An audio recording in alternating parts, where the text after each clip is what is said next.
नमस्कार मंडळी, शुभ सकाळ. तर सकाळी सकाळी की चहा नाश्ता झाला आणि महत्त्वाचं काम हाती घेतलेलं आहे. रथसप्तमी झाली ना की खारवडं कुरवडं पापड करतो. यावर्षी काही उन्हाळी काम केलं नाही, कारण मागच्या वर्षीचंच भरपूर शिल्लक होतं. आता हे भुईमुगाच्या शेंगाचं पोतं होतं ना, ते खाली नेऊन मी ठेवत होते, कारण एकाच जागी खूप सारी गर्दी झाली होती. ज्वारीची पोती पण तिथंच, गव्हाची पोती पण तिथंच, असं झालं होतं. आता हे बॅलर की नाही आम्ही दर चैत्र महिन्यामध्ये उन्हाला काढतो, ऊन देतो, चांगलं धुवून स्वच्छ घेतो बरं का.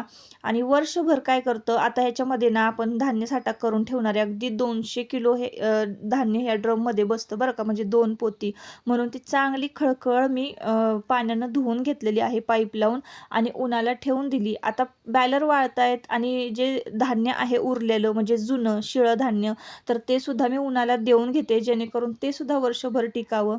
तर आता इथं ना थोडा वेळ होता, म्हणून म्हटलं चला आपली कलाकारी दाखवूया. म्हणून माठ छान डिझाईन केला, छान पेंट केला. आता उन्हाळ्याचे दिवस चालू आहे, लवकरच आता थंडगार माठातलं पाणी ना सगळ्यांनाच प्यावंसं वाटतं. हा बॅलर आहे, चांगला उन्हाला कडकडीत वाळवला बरं का. आणि आतमध्ये ना खाली त्याच्या तळाशी बोरिक पावडर टाकलेली आहे. त्यानंतर तळाला पेपर टाकला. पेपर यासाठी टाकलेला आहे, पावसाळी दिवसामध्ये दमट वातावरण असलं ना की धान्य मॉइश्चर धरत नाही, व्यवस्थित राहतं, म्हणजे असं कडकडीत राहतं. आणि त्यानंतर आम्ही हे असं बघा, ग्रीन कलरची एक पुडी मिळते, सल्फर कीटकनाशक आहे हे.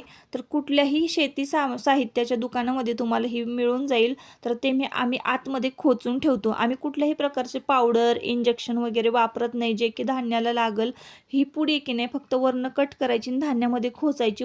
वर्षभर गॅस तयार होतो आणि धान्य आपलं एकदम व्यवस्थित टिकून राहतं. त्यानंतर वर्षभरासाठी आम्ही कांदा सुद्धा भरतो बरं का.